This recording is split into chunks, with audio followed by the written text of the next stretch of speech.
You want merch with this on it? Please let us know. If you want to be... Babe, you're clutch. What was the line? Babe, you're clutch and... You're choking. You are choking. If you want those on a t-shirt. The Successfully Unsigned podcast is really choking in this episode. I can't. Oh, these are so bad. Welcome back to Successfully Unsigned. Your three favorite co-hosts, David Overstreet, DJ Patty G, and Dale Shack, talk all things lyrics today. We talk about who some of our favorite lyricists are and why, along with a few practical tips on how you can become a better lyricist. In this, we discuss a couple common lyric practices and how songs are structured, a few things that you can do to keep track of different ideas and concepts throughout your day, and how you can reorganize those things to fit it into a new perspective that you can use to make a song. We also have some great laughs as DJ Patty G brings up some poetry that he wrote in 7th grade. That's a segment you're not going to want to miss out on. It's so much fun and lighthearted, but also displays a little bit of what it's like to write at different eras in your life. As always, do us a favor, hit that like and subscribe, rate us on your favorite streaming platform, and don't forget to check out our website, su-podcast.com. There you can also sign up for our monthly newsletter and get behind the scenes tips, tricks, and stories from your favorite podcasts, Successfully Unsigned. No, the Fred was the old shirt. You're right. If your name is Fred, I hope you're Wait, ready. so you didn't change shirts? I didn't bring another shirt. You can at least take off the old shirt. Why? Do you want me to right now? Wait, this one? Oh. Chill. Oh my gosh. Welcome to the show, everyone. I don't know why I said it like that. Good Jeopardy intro there. We can go back to NPR. Nah, Like last episode. not NPR. Oh my goodness. Remember really In would- Between the Lions? Was that NPR? Dude, was that In NPR? Between the Lions. I forgot about that show. There was something so Unsettling about unsettling, but also Yes. really, The puppets? really comforting Yes. too, though. Like it was so calming. Yeah. Yeah. I never watched too much of it, but we watched it a little bit in school. Yeah. But I would say, yeah, there is something like comforting about it, but a little bit creepy. it? You know what? I like show a little was bit creepy. really creepy. The Big Comfy Couch. I never knew that show existed until I was like in middle school, Really? and I was convinced my friend made it up because I was like, I've never heard of that. It's so creepy because the same couch that she had, my parents had. Oh, It was the same couch. And so I'm sitting there and I'm like, is this doll about to pop out of the couch? Because it- Okay, that would be You're creepy. The big comfy couch. Yeah. Is that your item for today? No. Just lug it out. you know, Yeah. I never found that one creepy as a kid. One of my older sisters used to watch it. She loved that show when we were little. But the show that I find so creepy now from kind of that era is Bear in the Big Blue House. I Yes, it love was Bear in the Big Blue creepy. House. Like it is cool. Is it the It is cool. Talking Moon one? Is the one that had the... I don't remember. It does have a talking moon. Yeah, yeah. All I remember is like as a kid, I thought it was fine, right? I didn't think anything about it. And then here a couple years ago, I ran across some clips of it somewhere. I'm like, oh wow, I haven't seen this since I was a kid, and I was like, No, Some I of this- love it. it was so freaky. You remind me of the mouse Tutter. Whatever his name I is. don't remember the mouse. Okay, so I was Not the mouse. I was obsessed with Bear in the Big Blue House growing Really? up. I think I even checks went out. to like a live does. show. I don't remember What? it at all, but my parents I think took me to one. The way he moved And- though is so. I know, and I still to this day in my That's the way I shelf in where we filmed the podcast at my place, I have a little Tutter. I should bring it Really? for show and yell. Yeah, Wow. I still have it like since I was 4. He's so cute. My friend at Muppet Marissa, I say friend. We're like TikTok mutuals. I should not say friend. She probably thinks I'm a stalker. She's like, what? She's a Muppet collector, but she also collects Bear in the Big Blue House stuff, which is a lot harder to come by. So Yeah, Well, where is do you it even very buy cool. that stuff? I mean, you have to special order it, I guess. like Mercari, eBay, stuff like that. Yeah. So Wow. Her Muppet, she has a whole Muppet room and like her kitchen's Muppet. It's crazy. I do love your But disco she's- Muppet. Yeah. And you know what? The way I found out about them is through her. And I Oh, was really? like, oh, I need those. What is it? Never mind. And it's Kermit the Frog, but disco. He has like a And- green afro. Yeah, and I've told you before, and I'll tell you again. When you die, I want that. That's fine. When you die. I want all of Already your planned it? equipment so that I can sell it. Yeah. Okay. All two things. Yeah. Yeah. The speakers and then the You got the my console. speakers. Computers, Console. stuff like that. Computer, yeah. You I've got got the enough keyboard. to where I can make at least what, at least $1,000. Yeah. I don't know about that. Everyone probably, if you're selling it, Surely. people are like, are you sure this works?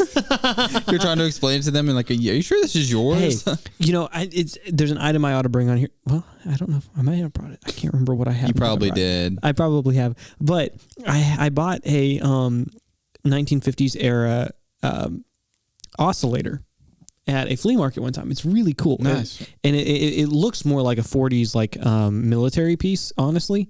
But I think it was 1956. I think is when the date that I found for it. Anyway, it's this square gray box. Got these giant dials on it. Looks really cool. And it, like I said, it's an oscillator. It was made for what would become Western Bell.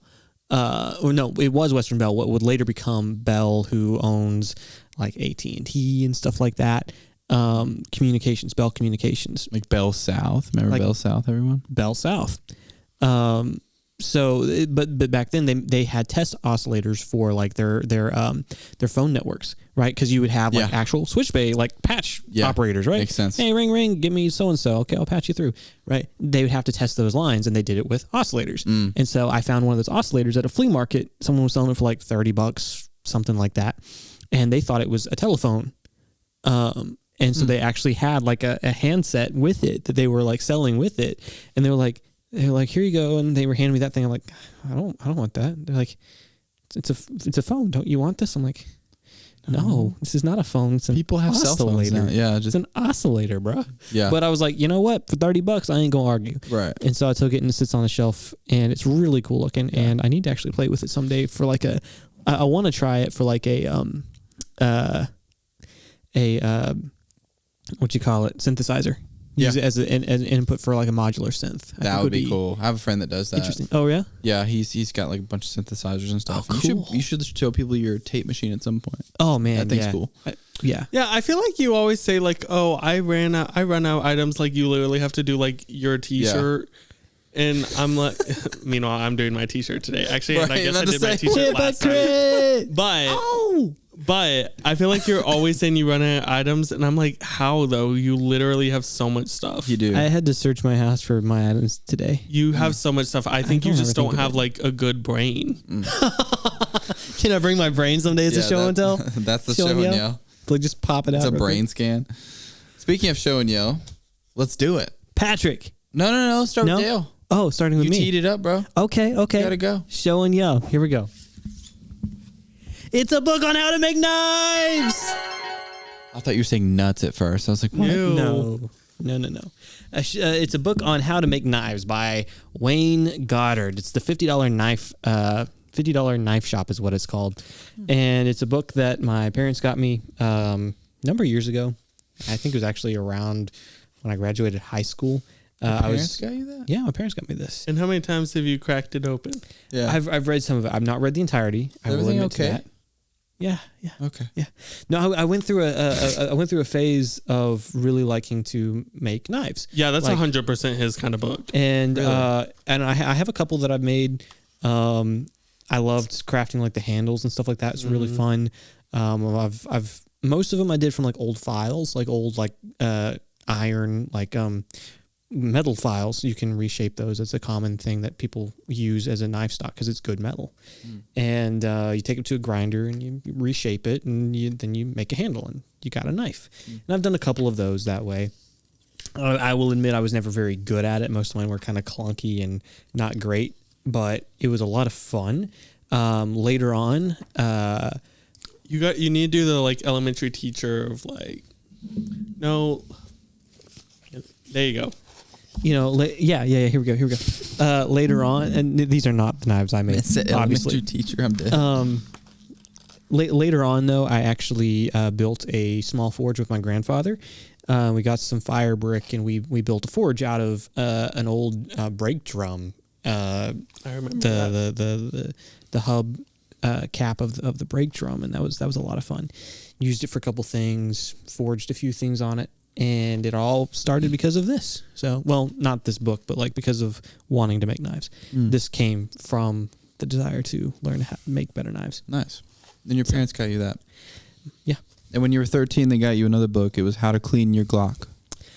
How to No, that was a one-on-one lesson. Okay. I always mess with Dale because he's a man of many weapons.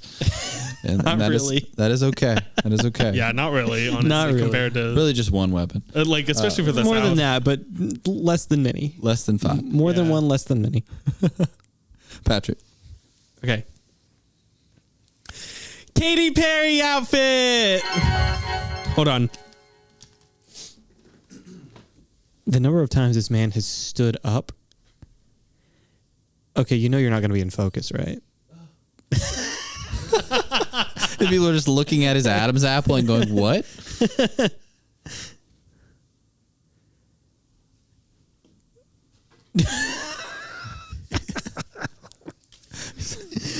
If y'all are listening to the audio, y'all need to go check this out on YouTube. This man is you need to. is being Patrick. Like, let you smell his neck for a second? I'm not sure what that was. So we might have to insert a picture. If that didn't focus, Dale, let me know and don't be fake. I'm letting it roll right through. Okay. So I'll cut it to David. That's going to be the during that thumbnail. whole section. Yeah. this is a Katy Perry tour shirt 2012. from 2012, the California Dreamin' Tour. Okay. So the background of this is I loved Katy Perry in middle school. I love Katy Perry now. And Katy Perry had she has a documentary called The Part of Me documentary, and it's all about her California Dreamin' Tour. And it is genuinely, I am so serious, one of the best documentaries that have ever been created. And if you have not watched it, do better. That's bold. Literally you see like her reaction to Russell Brand, like texting her that he wants a divorce right before she has to go on stage and perform for all of these people. She had such a like fun show. Like I know that you guys are making fun of me, but genuinely I think if you watched it, you'd be like, oh my, it's like she just knows how to perform and how to have fun on stage. Like all these crazy colors, all these insane costume changes, just all these like, if you dressed up at her concert, she would bring you up on stage to dance with her, like just different things. And I really do think it's a great resource. So we'll have a little teaching lesson and I'll force them to watch it. Anyway, oh my gosh, reaction video. That'd be so good. Oh. Okay. To a whole documentary. So recently, I think her first album, One of the Boys, turned 15 years old. And so she had a big release where she was re-releasing that on vinyl, Teenage Dream on vinyl. And, what's that next one called with Roar on it? I think it's like Pyramid or something. She released that on vinyl as well.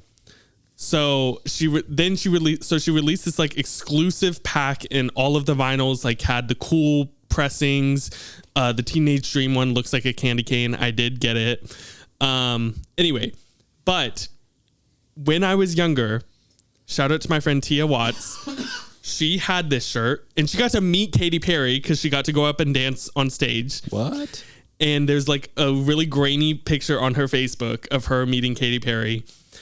And she had this shirt. And I remember, like, I just thought it was such a cool shirt. And so the past couple years have been like scouring the internet to find a shirt in my size. Cause you can find them, but not in my size, big boy size. And then when she released all these vinyls, she also released old merch. And so she re-released this shirt and I immediately picked it up along with a One of the Boys vinyl and the Teenage Dream candy cane pressing vinyl. Wow. And I just think Katy Perry truly is like visionary. I think that she is one of my favorite artists. I always say like my aesthetic is Katy Perry, like just colorful foods, just craziness, wacky, like just all like I feel like if she walked into my podcast studio, she'd be like, you know what, let's be friends. So Katy Perry, if you want to be my friend, let me know. I think you say that about a lot of artists. Like, and I you just like assume that they want to be your friend. They're going to want to be my friend. And I also am now starting to wonder if that's half the reason why you've decorated your place the way it is. Maybe. To try to entice No. superstars to become I your mean, friends. I do genuinely like that stuff, which is why I love Katy Perry. But I will also say this. I am not the only one. It's not, I love the Part of Me documentary partially just because you get to like see all the craziness of her aesthetic. But so many people like on TikTok, everywhere, like people rave about that documentary. Like it is genuinely a really good documentary. And yeah, so I said Katy Perry outfit. If you notice, I didn't say Katy Perry shirt, and I was showing off my necklace because this necklace is a custom made by yours truly, Lucky Charms necklace. I teach a clay class at a camp every year, and I was and so Wait. What?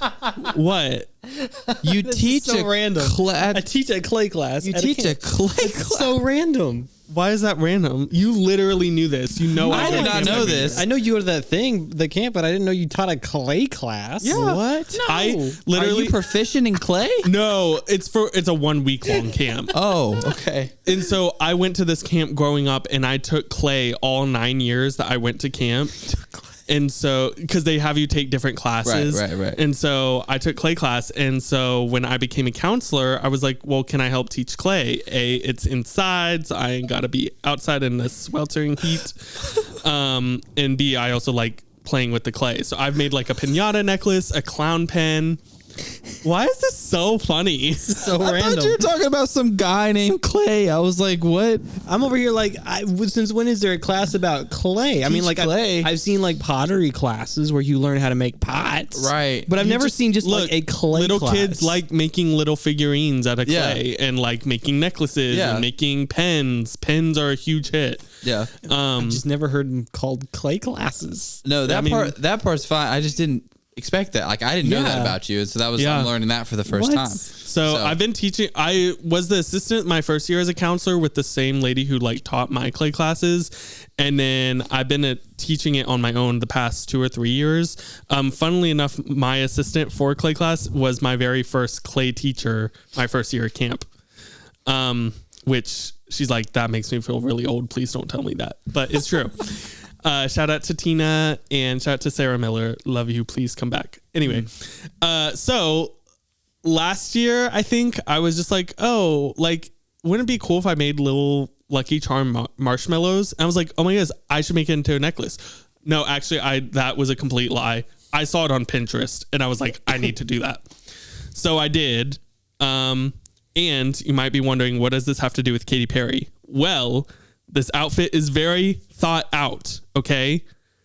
Katy Perry, growing up, lived in a very strong Christian household to the point where they were not allowed to eat Lucky Charms because it was witchcraft. And so now I ironically wear my Lucky Charms necklace with my Katy Perry shirt because she wasn't allowed to have Lucky Charms. Yeah. And so this is all a reference to the Part of Me documentary, which you all must watch. If you are subscribed to this podcast, it is now a requirement for you to watch the Part of Me documentary. Is it I better guess I'm than the about to go Taylor unsubscribe. documentary though? I've never watched that one, so I'm going to say yes. Wow. And you know what? Katy Perry and Taylor had a feud and they're friends now. And I think Taylor would agree that the Part of Me documentary is better. You think so? I think she would. We'll have her on the podcast. You heard it here. If we had Taylor on the podcast, we'd all be dead. We'd all be. Actually, Well, no, you would be dead. You know what? We're You going would to be talk dead. about that later. But yeah, I don't know. We'll see. For your John Mayer comments in that one episode, Yeah, if you your haven't watched tattoo it, alone, she would come in and just scrape that off. If you using haven't one of the seen it- knives from this book. if you haven't seen it, go check out the episode that's all about Taylor and John. It's not really about John. It's not, but that's It's not Taylor, but okay. Yeah. Or check out our Missy interview because we talk about her Yes. there. Or check Yeah. out our Luke interview because we talk about her there. Or check out our Becca Or interview every 'cause we talk about episode her since there. the season 2 premiere. Hit the Go watch button. them all. Hit the button. What button? You're gay. You're gay. Okay, David. Sorry, I know mine was so long. No, you're good. You're good. And Can you that's- top that? I don't disagree with Katy Perry's parents about the witchcraft and Lucky Charms because it always puts a spell on me. Anyways, so my show and yell is a Game Boy Advance. Oh, you got the Foldy Yo. boy. Yeah. Yo, what game is in there? It's a Game Boy Advance SP. SP? Yep. I have that exact same one. Yep. Dude, I always wanted we should play Pokemon together. We should if I can find my charger. I don't have my charger. I have one. You have a charger? Yeah. Okay. So I lost my charger for this. Fun fact, You also though, should just buy one. I didn't know you could like eBay. Let me see. Mercari. I didn't know you could buy them. Literally like local game stores. But it hasn't been charged in since I was probably 7 years old. David. Still turn up until about a year ago. It would still turn on, and I could play it for about 10 minutes, and then it would die. And it would do that every single time. Wow. And it just wouldn't die. And I would play Mario for 10 minutes, and then it would die. What Mario? Super Mario Brothers 3. Oh, I have that one too. That's a good one. Yeah. I'm stuck on one level. I can't get past it. That is such a throwback. I love it. I never had. I loved this thing so much. Same. One, because it has the brightness. Yep. In the regular Game Boy did not have that. Did you have a Game Boy Color? I had the Game Boy Color. Yep. I had a color and I had a regular Advance, but I never had one of those. Right. Oh, I did have one of the micros. That was interesting. The micro. Yeah. I don't know about Like that. the smaller one? There were these little ones. What did they call them? They called them. It was the micro something or other, and they had swap-outable faceplates, which was interesting. It was different. They only played advanced games or micro games, but they would not play the original color games, which was interesting because it's the same size. But they were a weird little one it was just a very small release. But I had a little red one with a gold faceplate, and it was really cool. Yeah. Well, shout out to you, Nintendo. This was a banger. I love this. So good. Yeah. I love this. I'm gonna. So you have me now. I want to like pull mine out and my DS. Here's my problem. I am not really much of a gamer, but I love video games. Like I do love them. I just don't play them very You often. like video game culture, but I do. Oh my goodness, that is such a good way of putting it. I literally like will follow gamers. Like there's this gamer or game collector that I follow called K-Quarter, and I watch all of his videos on Instagram. But like I don't play video games. But like I used to spend not a ton of money, but like I used to buy a lot of games that I still have, and I'm like I really should get rid of those, but also I'm attached. Attachment issues. I was into adventure games when I was growing up, and then I played like obviously Pokemon like everybody else, and then Mario Brothers, Frogger, had some other stuff. Frogger was like a really cool game too. It was. Yeah, but Frogger was awesome, man. Frogger was awesome. I will try and bring Shout you out a to you. charger, but also Please. You know what? I'll buy you a charger. Maybe we'll see. We'll see how much they are. We'll see how much they are. Yeah, I just assume they stopped making them because they stopped. Well, they making do, these. but you can definitely buy some secondhand, Right. Like eBay and stuff. Well, yeah. You guys let us know in the comments what was your favorite gaming console. PSP, Yes. I have one of those too. Ooh, I forgot. I never played those, but my friends had those. PSP. Those were really cool. Never had one, but do you remember the Star Wars Battlefront game they made for the PSP? Gosh, dude, it was trash. But I But like it was cool at the same time. at the same time it's cool. I had the PS2, so I played it on there. But when you go from that to playing on the PSP, you're like, it was just not as good. bro, what is this? Well, speaking of which, they just announced that the Star Wars Battlefront, the original Star Wars Battlefront and Star Wars Battlefront 2 are being remastered and being re-released. Yes. And there's rumors that they're going to have online multiplayer. That's all I need. We're And just I'm like, That's all I need. We're actually I don't need to get this is married. now turning into Successfully Gamers, and we're gonna make this a gaming podcast. let's do it. Let's start Here we streaming. Do it. I don't play video games, but maybe I'll start now. Yeah. I still think you'd be like an awesome Twitch streamer. We should. People would donate to you like crazy. Yeah, they would. Oh, well, you know what? I do need some money. So hold on. Like, let's talk more about this after the podcast. Because if you really Yeah. think that, maybe I should start Are you playing more video serious, games. dude? If you all you have to do is sit up in your room and like have your something in the background and like wear something like I don't know, dye your hair purple or something. Wear that, Dude, and you're gonna get so many donations. It's insane. If you got on there and started playing Strawberry Shortcake, Yes. you'd make bank. You play like games. I do have a lot of video games. Try it for a month. I guarantee Yeah. you're gonna make at least $200. Yeah, not y'all hyping me up. Okay, It's- maybe I will. Maybe I You will. got character, man. I'm just saying. That's Mark why my you on words here. on Go this watch podcast. my Twitch. Yeah. I'm me promoting it in a month. That's crazy. All right, guys. So we're gonna take a quick break. When we come back tonight, we're gonna talk about lyrics and concepts there. So stay Featuring with the us. greatest lyricist of all time. We'll be right back. Thank you once again for listening to Successfully Unsigned. I would like to take a moment during this break to remind you to visit our website at su-podcast.com to view all of the newest and latest content that we put out. Also, do us a huge favor and hit like and subscribe on this YouTube video, and like and rate us on your favorite streaming platform. Each one of those things helps us out tremendously. We would love to hear your thoughts on what artists we should have on next, what content we should cover, what kind of topics we should discuss, and any tips and tricks you might have in the music industry. Thank you for being one of our favorite listeners, and enjoy the rest of the show. Welcome back. Welcome back, everyone. That's enough of that. Welcome back, everybody. We're talking about lyrics. So I was singing lyrics. That is true. That is it's related in that Katy way. Perry. Hello. Yeah. The first The meaningful best thing that lyricist? you've Is given that to what this you- podcast. Yeah, I will. I mean, I do love me some Katy Perry, but maybe not the best lyricist. But you know who I think the best lyricist is? Who? Julie Strawbridge. Go watch our interview with Julie Strawbridge. That's a great lyric. She So good. is an amazing songwriter. We were literally talking about that on the way here. Because we were listening to her album Jokes About the Rapture. Yeah.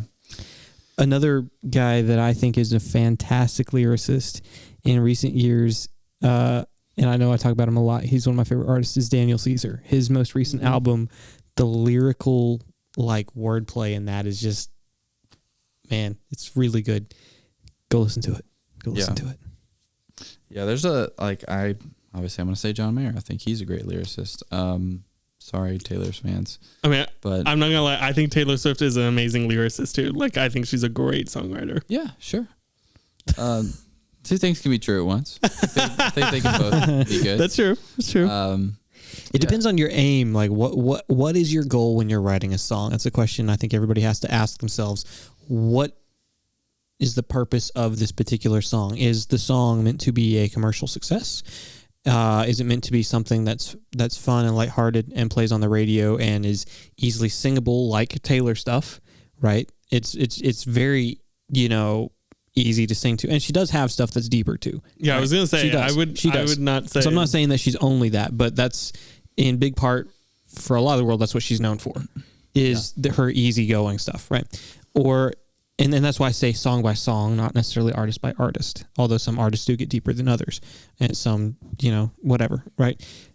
So as you're writing a song, what's the purpose of the song? Is it meant to be a fun, easy-going, easy-sung thing, or is it meant to deliver a deep, heartfelt message? I think that's one of the first things you have to decide when you're writing something. Yeah. And some of that, I think, comes naturally, too. Mm-hmm. Right? Because sometimes you're like, man, I got this feeling I need to express, and you get a deep song out of that. Yeah. And then sometimes you're just like, I want to write something. Yeah, I think for some people it's music, right? Like they listen to or they create the music first, and then from that they go, okay, this is the feeling I have from the music. And then the lyrics kind of go from that. But that doesn't always follow suit. There are some really, really happy beats that are like sad songs. And then vice versa as well. The kids with the pumped up kicks. Okay. It's such a random one. All right. Am I wrong though? Huh? It's kind of some, them lyrics, man. All right. I think I've talked about this on the show before, but I had a friend who I lived in Smyrna with. Oh yeah. Yeah. He went through a really, really bad breakup at the time, and he started writing these lyrics, and he would play these shows, and people would be captivated, absolutely captivated, and stare a hole through this dude, like because of the lyrics he was singing. Mm-hmm. And he was a folk singer, so it's not like anything he was doing on the guitar was like, like Van Halen or anything. It was just him singing. Literally, they're just like telling a story. That's what lyrics do. They tell a story. And so in this segment, I kind of want to talk a little bit about kind of where to start when you sit down to write a song and how that could possibly play out for you. All of this is kind of our subjective views of how to do it from our experience. But I'm curious to hear from you guys in the comments how you get your lyrical brain going, because I'm still learning in that way. I'm still really trying to improve my lyrical prowess in that way. But Dale, I'm going to start with you. How do you write lyrics? What's your process? Yeah. It really does depend to me on the song, because, I know some people only write lyrics first and then write the music, and some people only write music first and then the lyrics. I prefer to go back and forth between the two depending on the purpose of the song.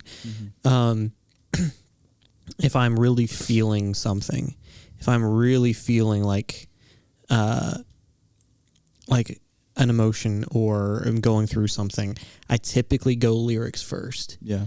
At least for like the first little bit, I'll usually get like a little bit of a verse going, and chord progression maybe that kind of fits the mood that I'm going with as I'm writing the lyrics, and the lyrics kind of they kind of build as one if I'm really feeling it. If I'm really feeling it. However, there's times like more recently where I'm like, hey, I want to write a song, and like I've been talking to y'all about, I've been writing this piece that's more like alt pop rock kind of thing. Yeah. And I 100% went music first because I wanted to fit a vibe. Yeah. I wanted to go for a specific sound, and I've never written anything like that. And so, I had no idea where to begin with the lyrics either. Yeah. So for that song, I actually went off of one of the samples I used. I'm like, that's an interesting, different kind of sample that you don't hear in every song. It's the sound of cloth ripping, and I'm like, that's cool. That's cool. I can make something out of that. Yeah. So I went down actually the rabbit hole of trying to use imagery around sewing, which is not like a typical song thing. Yeah. But I was like, there's a lot there. You can talk about needles, and you can talk about thread, and you can talk about things being ripped and seams, things that hold things together. Like I was like, there's a lot of analogies there. I don't sew. I mean, I have people in my family that do, but I don't. But I knew enough from that of the terminology that I'm like, there's a lot of relatable things that you can address in that. So now whether I do that successfully or not is up to other people to judge in that regard. But in that case, yeah. What about you? Where do you begin? So for me, I'll use Ivory Black as an example for this, because that song, I really take pride in some of the lyrics in that song, and I think go listen to it. It's a great song. Go listen and watch our live session we did with David and Mello. Yeah, Mello. The first live session we ever did on this podcast was me and Mello doing that song. So definitely, we'll link it below. Go watch it. It's a beautiful song. And that song actually started just with the guitar part, and I wanted to find a way to convey sadness without being cliche. It's hard. It is so hard because everyone's done it. And when you listen to it, it is just kind of a ballad, sad song, but you hear the title Ivory Black and you go, what? What does that mean? It's like two opposites. Right. It's like, I need to know what this is. Like, it's just an intriguing title. So you definitely want to make sure you have a title that's intriguing. Like one of my songs, it's like a goofier song of mine. It's literally Enjoy the Ice Cream, comma, or what is that? Parentheses, Girl That's Cold. Parentheses. It's a song about a girl messing around on you, and it's just a fun song. But that title is like, people will be like, that ice cream song, and you're like, yeah, you remembered that title because it's different. And so you always want to like first think of an idea or a word or a phrase that stands out to you and go, okay, let's run with that. So that's where you start. And then personally, I like to start with a chorus. Start with a chorus, something, an idea, a central theme. So with Ivory Black, the chorus is, you used to tell me back when your lies could sell me, your dream was my dream and there's no turning back. So that's like the first stanza of it. And that right there just kind of like, literally it gets so deep on that last line. Like, I thought that your dream was my dream. And it just kind of, that's sort of like a cliche thing. And then that last few lines, those days are gone now. They're dead and buried. Your peace is my grief. Now my days are ivory black. Period. Yeah. Exclamation point. It's some great. I really like the song. It's really well written. But that peace and grief line. Yeah. Like, you always want a line in there where it's like, it makes people think, it's like, your peace is my grief. It's like, what does that mean? Well, it means like every time that like you're at peace with what's happening, and as you're at peace, I am more sad. You know, so like those two things are running parallel to each other. And it just kind of makes you think about times in your life when like there's no, it doesn't matter how much you want someone to feel the same way you're feeling. They don't. They're at peace with the situation. You're the one that's not. And so that topic is so relatable to a lot of people, especially at like in your early 20s when you don't really know who you are and you don't, in your relationships that you think are going to work just won't. It resonates in that way. And so a theme and a chorus, a catchy title, and then verses that tell the story. You know, and I think your example there of peace and grief really brings home the idea that you don't want to, you want to lead your audience to a conclusion, but you don't want to show them the conclusion. Yeah. You want to lead them to an idea that they're going to have to think about and puzzle out for themselves without telling them the idea. You don't want to just, you don't want to just sit there and be like, I'm sad. My girl broke up with me. She left. I don't know. That's kind of catchy. I like it. Yeah. But yeah, I get Maybe if that's your cup of tea, go for it. You want to take them to the door, but you want them to open it. Right. Because what's original about just saying, I'm sad. I'm so very, very sad.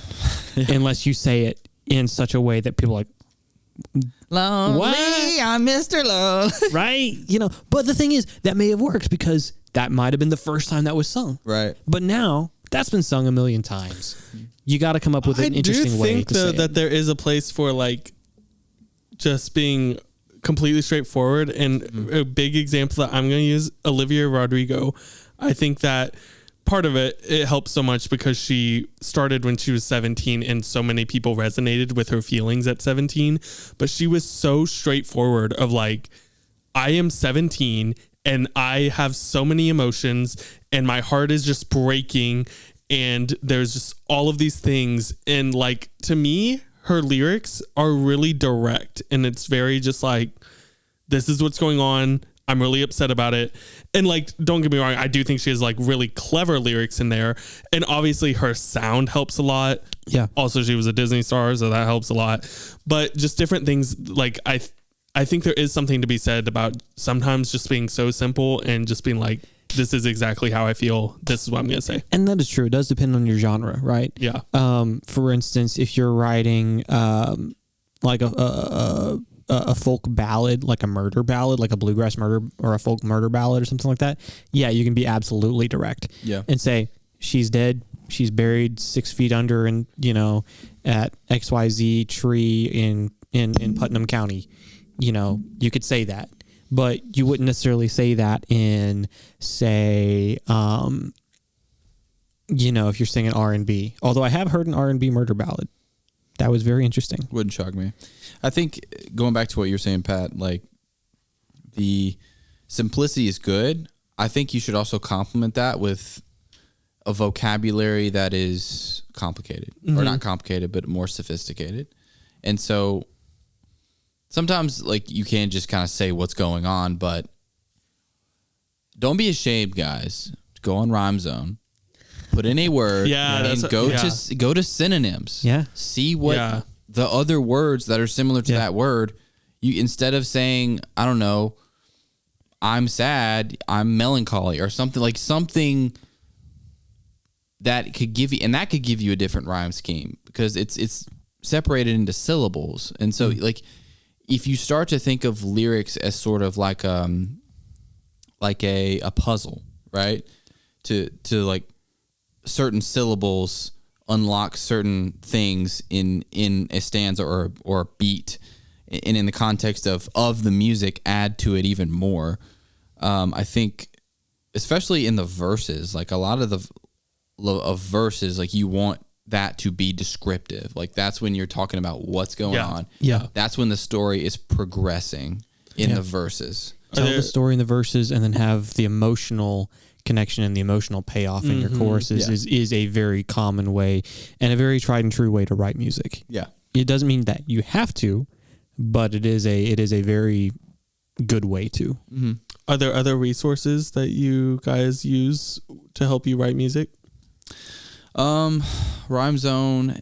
Sometimes guys just go look up poems, like famous poems. Oh yeah. Read poems like by Robert Frost, or just getting ideas in that way. Like I made the mistake in my past of thinking like it's not an idea.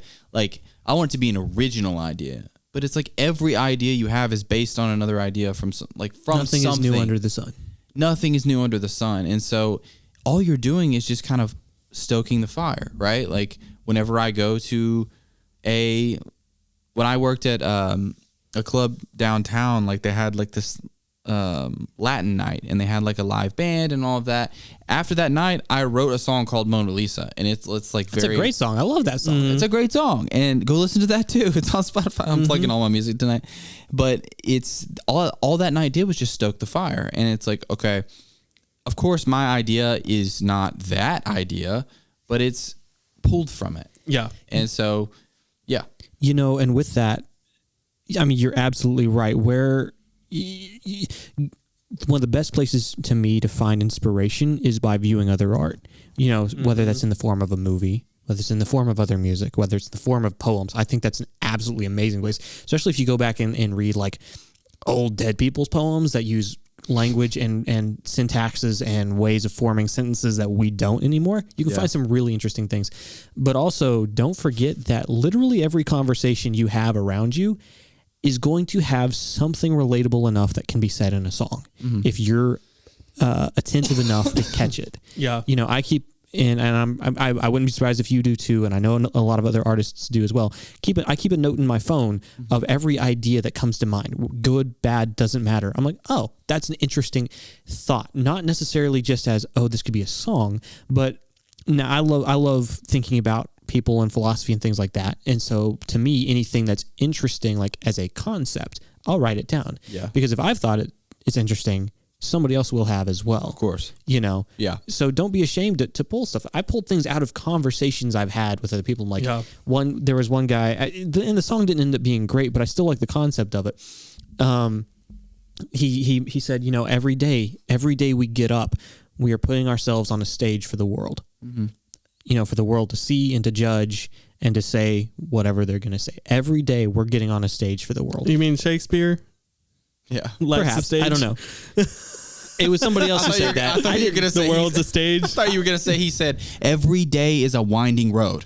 You know, and it gets a little bit close. You know, admittedly, I never actually studied much Shakespeare. I never did study much. Me either. So I mean, that could be a quote from there. said this: the world's a stage. Yeah. You know, but and maybe I've heard that. But no new ideas under the sun. This man, you know, literally plagiarized Shakespeare and was like, maybe he was making a reference that I should have known and didn't. But anyway, the world's a stage, something. But anyway, I mean, take whatever you will. That's just an example. There's other conversations that I've had. Yeah. You know, the same thing. You use the stuff that's around you, and that's okay. And we were talking about Julie. And I think part of the reason why she is such a great songwriter is her vocabulary is very like, sometimes I'm like, let me look that up real quick because I don't know what she's saying. Just reading. She was, she's going to kill me if I get this wrong. I think a philosophy major. Yeah.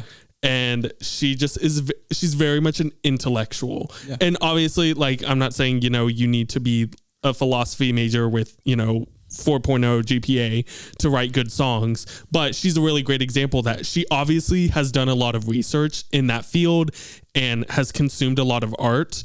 And so she's very, very well versed in her words, very intelligent, and I think probably can pull from a lot of different resources to create these really amazing, like very moving songs. Like I literally cried while listening to her album. A lot of that is like, again, just like reading. Like, guys, read. Okay, like just stay in school. Barb, stay in school. And just like that increases your vocabulary, and it also helps you encounter other ideas. And it will something somebody said could in a book could provoke a thought that could turn into a song. And going off Dale, what he was saying, I had a buddy suggest to me keeping a whiteboard around. Yeah. Just writing ideas on a whiteboard. Whiteboards are amazing. And then coming back to it and then seeing that idea and then maybe adding to it or then manifesting it. Because there are times you don't have time to manifest it or you're at work or whatever. Sometimes I'll just open a note on my phone and I'll just start typing out what I'm feeling. Typing out.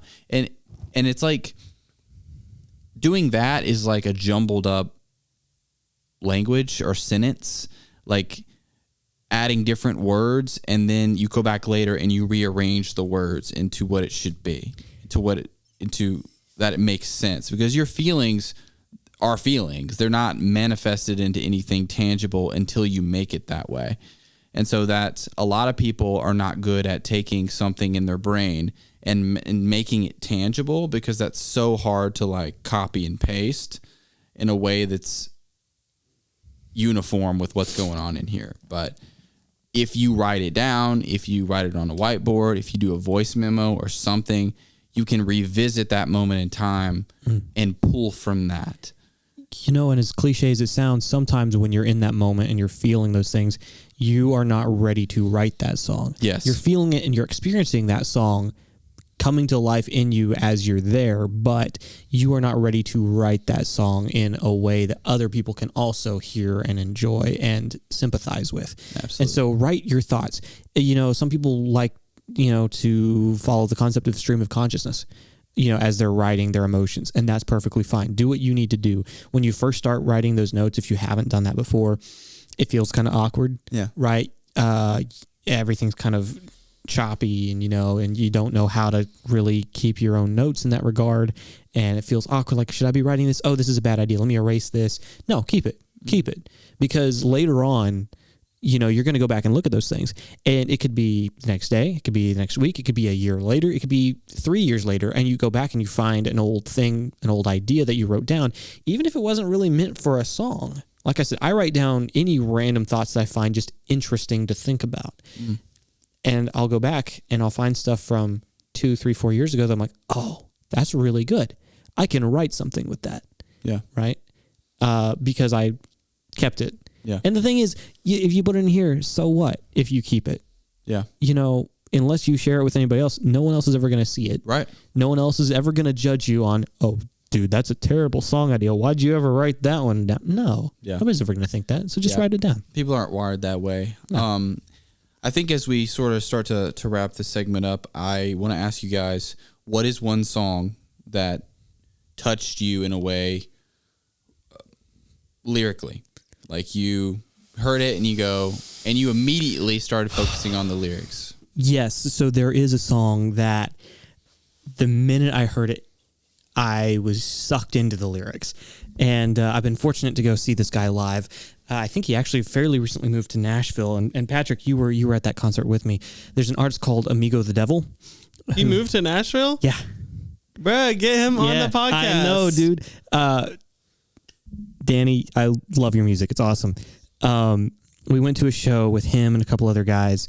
One other girl and one other guy who also had some amazing music. And that was the probably most depressing concert I've ever been to in the best way. Yes. I loved every minute of that. Yes. Not even really my kind of music necessarily, dude. But it was it was like a writer's friend, and it just was I wanted to unalive myself after that concert in the best way possible. It was an amazing show. Yeah, but he has this song called Cocaine and Abel, which as far as I know actually has nothing to do with cocaine or Abel. I don't know exactly where the title fully comes from. I have some speculation based on some of the lyrics, but that song was so introspective. I was just floored. Plus, there was a live in studio video of him performing it. It was the first time I ever heard the song, and his performance of that sold me so much. I think it was the Bridge City Sessions, I think was the name of it. I think that was the name of that particular live session. Anyway, the lyrics in that song just are so captivating and so relatable and so descriptive all at the same time that I actually went later on and wrote a song using the vibe of that song and kind of how he played as a bit of inspiration. Gravity is the song. I haven't played that one in a long time. I haven't recorded that one but anyway, yeah, that's my song. Cool. Cocaine and Abel. There you go. Yes. Are you ready for mine? I'm ready. Okay. I had a lot of ideas, and I'm like, this really, Sarah Bareilles, I think, is a fantastic lyricist. I do think Taylor Swift is. I was going to say All Too Well 10-minute version, but I held off. I really do think that is an amazing song. But the one I decided on, well, the artist I decided on, Lorde. Really? Lorde is... I did have the privilege to see her live in the nosebleeds, but she is just such... Oh my goodness. Like, She's Lorde. Literally. No, but she is an amazing artist. Oh, also I would say I would like put Lana in there as well. I was going to do Ribs by Lorde, which if you're the slightest bit of like an internet kid, you know that song, especially when you're like 18. Yeah. That's one for best songs. However, I would say probably the saddest song. And if you ever hear me talk about the song or like how I've had it on repeat, check on my mental health because it's probably not going well. Mm-hmm. Liability. True. Liability by Lorde. Have you all ever listened to this song? I may have heard it, but I couldn't. We're going to play it in the car. Listen to it. Liability? Yes. Especially when you're like depressed. Like it'll really just make you want to end it all. So when I'm listening to the Taylor Swift 10-minute version? Yes. Okay, gotcha. Yes. Okay. I also, I'm trying to decide because I'm like, the whole song is amazing. I'm going to do the second verse. The truth is, I'm a toy that people enjoy till all of the tricks don't work anymore. And then they are bored of me. I know that it's exciting running through the night, but every perfect summer's eating me alive until you're gone. Better on my own. They say you're a little much for me. You're a liability. You're a little much for me. So they pull back, make other plans. I understand. I'm a liability. Get you wild, make you leave. I'm a little much for everyone. Like that song is genuinely just so well written. I think it is her like this album Melodrama. It's her magnum opus for sure. This song I would say is like her magnum opus. I just like, yeah, I'll just leave it at that. Sorry. I would like to pull up just the first couple lines of the song I mentioned a moment ago. Because as an opener, we were talking about things that make you think and lead you to a destination without telling you and directly showing you the destination. Yeah. I think this is an excellent example of it. The opening lines of this song, Cocaine and Abel. The distance from the man that I am to the man that I want to be. The time it takes to realize time is the difference I need. That's good. I was born impatient. I was born unkind, but I refuse to believe I have to be the same person I was born when I die. Because change is all right. Ooh. And then it just keeps going from there. Like it's such a heavy hitting song. Yeah. Yeah. We're all sad here now. Yeah. Yeah, like same with my thing with Lorde song is that it's so short, but it's like in such a good way. And so I don't know. I do think just Lorde is up there. She's just so good. But I agree with Amigo the Devil. Like he's really good too. Who is your favorite lyricist? Who do you think makes the best lyrics in any genre and form of music? Let us know down there in the comments. Nicki Minaj, the queen of rap. You know, in talking about vocabulary, I was going to bring this up earlier and didn't, but like there's the old story, and I think Eminem's the one that made it popular of go read a dictionary.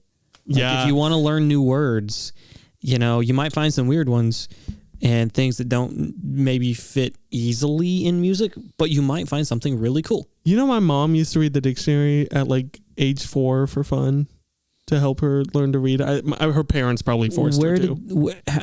That apple fell far from the tree? Literally, no, she's so smart. I am. And honestly, my brother is super smart. I am not. Where'd it go wrong, man? I don't know. You know why? My uncle shook me as a baby. That's what happened. Can I reenact that? I bet you would. No, so I guess she should have been a lyricist. However, I would say I'm a lyricist. I thought about it and I remembered we had, you have to take poetry in school, and specifically in middle school. Right after Clay. Are you going to share some Patty G originals? Yes. Ooh. And these, not a ton of things really embarrass me, but this is truly embarrassing. Please. In 7th grade, I was in love with Julia Twardock. So shout out to you, Julia. Hope you're doing well. She's literally engaged with her high school sweetheart, and she was always like an amazing friend, but I was just like so heartbroken, and it was happening right around the time of the poetry unit of 7th grade. Perfect timing. So there were, honestly, my English teacher should have, what was her name? Like, it was, I forget, but she should have like sent me to the guidance counselor and been like, are you okay? Should have checked on you. Yeah. Literally. Okay. Okay. I'm like actually getting embarrassed. I can't believe I'm sharing this. I'm going to have to send this to her. This actually, I don't think she knows these exist. Okay. This is called Heart. Very original name. Heart. Did you draw a heart on it too? No. Okay. Heart. Okay. I can't. Heart. This is my heart, which has been very broken. This is not likely what I would prefer. Hopefully, this will never reoccur.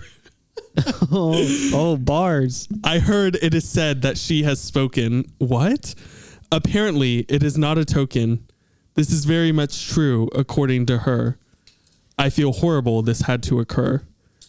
This is my hurt heart. It has been choken. Choken? You rhymed token spoken with choken. Is that even a word? Probably not, but you know what? I still got an A on this. Like, is in like choking without a G? No, choke with the N, with an N on the past. Like chosen, but choking? Yes. Hast thou been choking? Thou hast been choking. Even though I feel very much hurt, this is true. I must soon get over her and soon move on. I feel like crying. I don't know how much. Maybe I will. Maybe I will find a girl through the dawn. Through the dawn. I hope that one day there will be a clutch.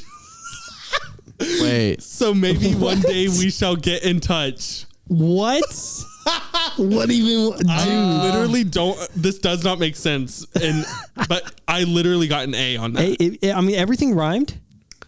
That's pretty much it. That's all it had going for it. And for 8th grade, seventh grade, just getting things to rhyme is difficult. Saying someone needs to be a clutch is so funny to me. Hi, Babby. You're not really a clutch, so you need to get out of my life. If you want this printed on a poster, no. Yes. Donate to the podcast and we'll make it happen. You want merch with this on it? Please let us know. If you want to be Babe, you're clutch. What was the line? Babe, you're clutch, and you're choking. You are choking. If you want those on a t-shirt. The Successfully Unsigned podcast is really choking this episode. I can't. Oh, these are so bad. Okay, this one is called. This is so fun. I'm enjoying this. This should have been like our weekly segment right here. Right. Just like, let's do a Patrick poetry reading. How many more of these do you have? These are really These good. are the only two that are like dramatic. I do have other ones. Okay. I have one. I used to be called the Sass Master in 7th grade. So I have a whole like sonnet that is pages long called Sass Mastery. Okay. Anyway. Okay, so for some context too, That's a shirt. not Sass only Master? did she I shouldn't even say reject because I didn't really necessarily ask, but she knew that I liked her and I knew she did not like me back. Wait. This is a real, like, a person you knew? Yes. Oh, for some reason I thought this was just some like other like probably Disney star celebrity. I had no idea. I genuinely was like sobbing about this every day. Oh, I thought this was just like a celebrity, and I just assumed you was crying because you. And no, like, Julia Twardock is my classmate. Like she was my friend. I thought that we too. had friends together, and we were on the bus together. Like I had people coming up to me being like, "Are you okay?" Yeah. Like I was genuinely so depressed about it. Yo, I had. Yeah. So these are like my real genuine feelings. No, it was not. That's why I'm embarrassed by it, because I genuinely. I mean, this is how I felt. Dude, seventh grade, emotions are no joke. Dude, Yeah. they're really bad. Yeah. The stuff that I felt. Not clutch. So for sure. not only did I know that she did not have feelings for me, but she started dating one of my best friends, Liam. No, she didn't. Yeah, which you know, Liam, like she has free reign to do that. You know, like she's not committed to me. After you. But he did know that I liked her, so it did hurt a little bit. But also, there were so many other issues with my friends in 7th grade. So Liam, How long did it take? oh, they didn't last very long. No. Yeah. From when you told her till they started dating. It wasn't that long. It was all around the same time. Oh. So this poem references this.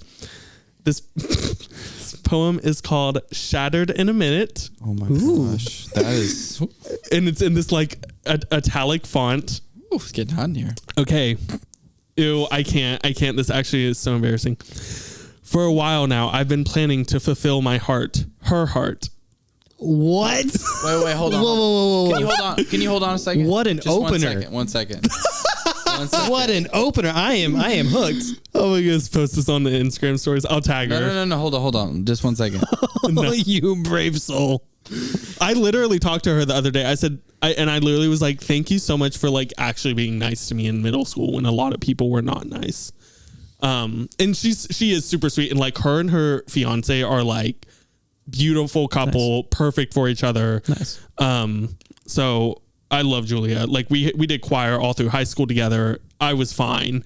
It was just like, I think I just had a lot of emotions as a kid and I didn't know how to express them properly.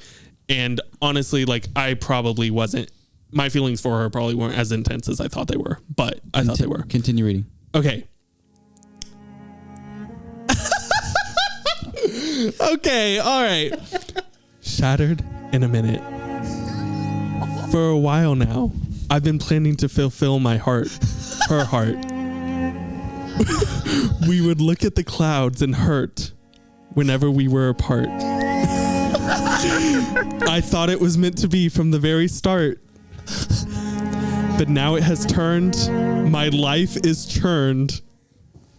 I seek no revenge. I won't take revenge. No revenge. I shall just hide, even though I'm hurting inside. Inside. I have friends to help, but some friends don't care and hear me yelp, Liam. This is about Liam. One has turned on me altogether. I'm not happy, but I don't hate him either. Maybe I'll patch up soon, but all I wanted was a heart with a tune. That was amazing. That was perfect. That was a perfect song for that. How did you find that so quickly? I don't even know. I just put in like love strings or something. That was And you went blind? yeah, perfect. and then that was it. Oh, man. You guys have been treated.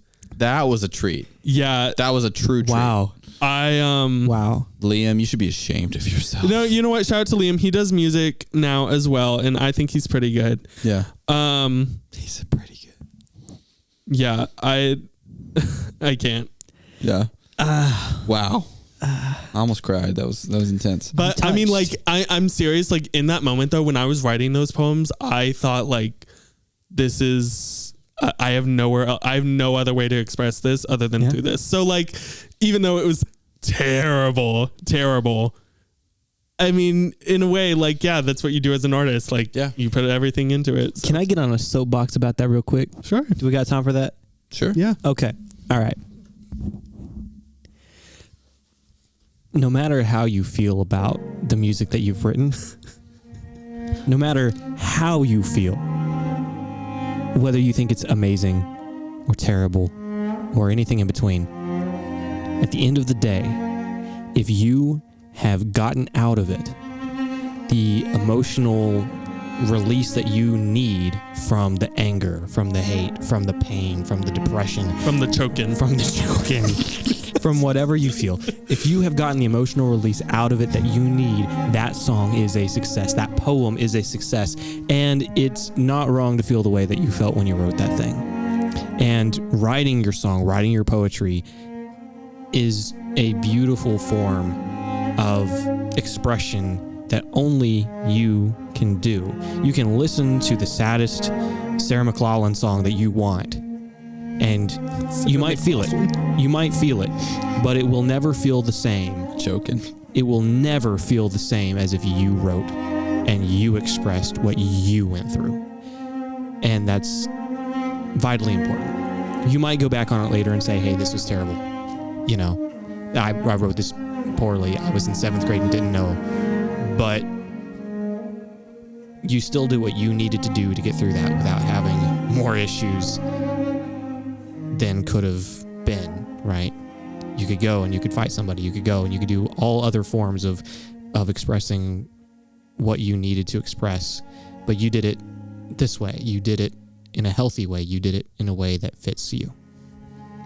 And if you need prayers, we have pastors on either side of the stage, and they're ready to help you. I can't. So please, come and be free. I can't. And that wraps donating. up this segment, you guys. I can't. We're going to take a break. Be right back. Thank you for watching this clip of Successfully Unsigned. If you want to see more content like this in the future, please hit that like and subscribe. Also, don't forget to find us on social media platforms at successfully_unsigned or on our website at su-podcast.com. So we have talked about a lot of lyrics tonight. Some good, some not so good. Not clutch. Not choking. Oh, Julia is going to be mortified. But I did want to talk about a really great lyricist / performer that we recently just saw. It was our first concert with all three of us there, which was really fun. Mm-hmm. I'm going to show you guys this card real quick. And while he's getting up and showing you all that, if there is a concert that you're in or are a part of in any kind and you want us to come out and hang out with you and hear your band, let us know in the comments. Shoot us a message on Instagram. We love going to local stuff and supporting, local artists in and around the Nashville area. Mm-hmm. Yeah. So our Derek Jones interview just came out, and actually we talked so much about going to local shows there, like in networking. It's just, I love it. But he told us that we need to check out Anastasia. Actually, when he first reached out about the show, he was like, you need to check out Anastasia Elliot. And so he invited us to this show, and y'all, she was incredible. Wow. Incredible. From her just like her performance, her vocals, her aesthetic, her outfit, like her marketing. She literally like went up to everyone like with this veil on beforehand. Her whole thing is like join the purple cult, and like she has this really funny merch that's like the Kool-Aid Man. Not the Kool-Aid Man, don't sue her. But it looks like a big glass pitcher filled with purple liquid, because like drink the Kool-Aid, and says join a cult. And she like went and like christened everyone on the forehead, and she like, well, someone, I don't know who was passing out these cards, but someone was. And she just has this like really cool aesthetic, but then she also is a huge DIY artist, which is why Derek reached out to us about her, because y'all need to go check out her music videos. And at this point, we'll have just interviewed her when this comes out. So be looking out for that interview. It's going to be dropping soon. And performance. And she does all of her own like DIY music videos. So we'll talk about that in the interview, I'm sure. But like from the little bit that I've seen, y'all, these look insanely professional. Like she has dropped a ton of money on them, and she has like learned ways to do practical effects and makeup and costumes and stuff like that to save so much money to create like these, like she is literally the definition of what we are looking for in an artist for this show. So I'm really excited to have her on, and her vocals are crazy. Like her music is so well produced, all of it. Go check her out on anywhere you listen to music. But even just her vocals, I think she was like professionally trained, which it definitely shows. Just her vocal range. Oh my goodness. Oh yeah. The breath that it takes to do that is insane. Yes. What's a big music school around here? I don't think Belmont. It starts with a B though, maybe. I mean, Belmont is, but Is there another one? there might be one more. I think she went to some school. It's I don't know. It's some well-known school. Watch the interview when it comes out, and you'll find out a little bit more. Right. There you go. Good job, Dale. Good plug. Yeah. Anyway, yeah, she was incredible. So it was just really cool. And like Dale said, we love going to local shows. It was a lot of fun. Also, shout out to the Afternooners and Rigormetrics. Yeah. David literally bought a Rigormetrics sweatshirt. He was wearing it on one of our past episodes. So some cool bands, and even if all three of us can't get out there, you know, any of us that can will. I know Patrick and I have gone to some shows together. I know David's gone out to some shows here recently. You know, we love to see what y'all have going on. So, well, one recent one that I went to actually on Saturday, y'all. Okay, it's so funny because our podcast literally. Look, I'm gonna say it. I said it for the clout, and it worked. I said that Taylor Swift can't sing, and you know we had our interview with Missy. I'm like, you know what? I see your point, Missy. I do think she's improved. I think she can sing, but it's definitely not her like strong suit. Versus, I think songwriting and performing is. But there was a emo night Taylor Swift emo night. I keep saying it backward. I thought it was emo Taylor Swift night. Either one, whatever works.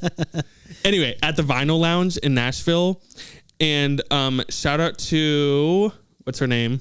I'm sorry, Lizzie Cates, which you can follow her at Lizzie Cates Music, and Lissa Coulter at LYSSACOULTER for putting this event together. Y'all, it was packed. Have y'all ever been to the Vinyl Lounge? No, I haven't. I've been. Literally, like the door couldn't move to the door. It was insanely packed. I went with Atlanta from Hexproof, and we got there like 15 minutes before it started. Yeah, and it was empty. And then like everyone came in, and it was they sold over 350 tickets, and this is the very first. How did you fit? I don't know. I do not know. 350 people. And they literally, like, this was the first event that she's ever put on. And so, like, in a previous episode, we were talking about, like, you putting on Battle of the Bands. It's very similar to kind of her doing that. But I first wanted to shout out the artists who performed. They all did an amazing job. Lizzie and Lissa performed. And then Youth Year at I Am Youth Year. Barry at BARIE Original. Enzy at I Am Enzy, Sasha McVeigh at SASHAMCVEIGH Music, and then at Jack the Underdog. Have y'all ever heard of Jack the Underdog? I may have heard the name. Blown up on TikTok because he coined the term Swemo and did an emo version of Back to December by Taylor Swift, and he's coming out with Cruel Summer. Y'all, the crowd was going wild. Anyway, he did an amazing job. But what I really wanted to talk about with that, just how, you know, we've been going to more local shows and just trying to network more. Yeah. I ran into like 6 people that I knew at emo night. Good. And it was just really cool that, like, as our podcast, we have really kind of grown a little community. I ran into Ashley Briggs from Break and Enter, their local band. You should look up McKenna Music, MCKNA. And then I ran into Tommy and Gabe. I didn't get to talk to Gabe, but Tommy from Vern, V3RN. They are fantastic band, like one of my favorite local bands around. And I hope to have them on the podcast soon. And I ran into, there's a group called Swift Artists, and they like put on shows that are geared toward like Swifties. They shockingly didn't put this one on, but they were there to support. Yeah. And so I ran into Isabel, EEZABELLE. She does music, and Natalie, and they run it, and they have had Missy they like host these shows where artists who are inspired by Taylor Swift will sing their original songs, but then also sing Taylor Swift covers. So they've had Missy at their shows. They've had Becca at their shows. I went to Becca's once. So they were a really great group. So I just like, it was really cool that, you know, from this podcast, we have met so many people, and we even ran into some people at Anastasia's show, I think, that we had either heard of. We ran to Presley Vaughn. She is a local artist as well. We ran to Zoe Imperium from Battle of the Bands. So it's just really cool that we've created this community. And like, I think it just really goes back to what we've talked about before. Make sure you're going to shows, and make sure you're talking to people, and make sure that you're staying to talk to people. Whether you're playing a show or not, like, try and stay for as long as you can, because you never know who you're going to meet. And if you're like, oh man, I really want to go to the show, but I don't have anyone to go with. Well, now you have a bigger community of people to pick and choose from. Right. And like, Ashley was the one who literally approached me in Atlanta at Swifty night. And I was like, oh my goodness, like, I can't believe she remembered us, because we just met at like some random party. Right. And, like, we sang on it, and we just had a really good time. And so I don't know, it really made me realize how much this podcast has helped us like create a community, or like create our own little circle. And it's just something that's really special. So I just wanted to touch on that. And of course, give all our praise to Anastasia and her music. Yeah, Anastasia's show was awesome. And, you know, Patrick, you're absolutely right.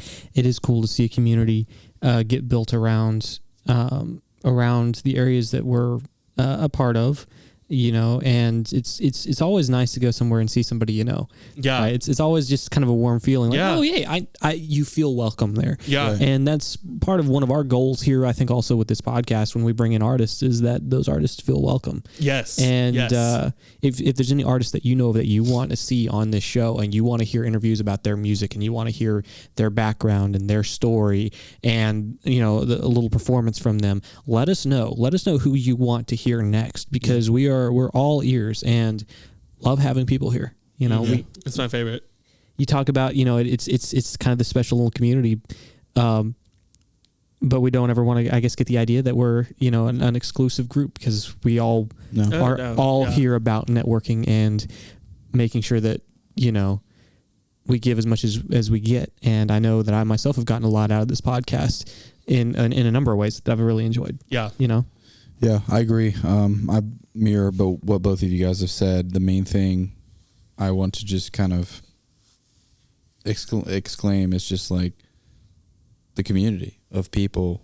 They're amazing, and it's just the fact that people want to come on this podcast. Like, and we thought we were gonna have to like be begging people to come on. The fact that like the first month we started doing these interviews, we kind of had like a little wait list going. Yeah, still do. We still do. I looked at it today. We have a lot of people that we've been talking with or have reached out that, you know, it's a long list still. Yeah, and thank you guys for supporting and just watching, and hopefully you're taking something away from this. And if you are a small artist, it's empowering you and emboldening you to like hop on these podcasts. You know, if it's not ours, somebody else's that can give you the clout and give you that platform. And that's what I think over the past couple seasons, guys, we've just found a mission, and our mission is to elevate these artists and give them a platform, give them a pedestal to stand on.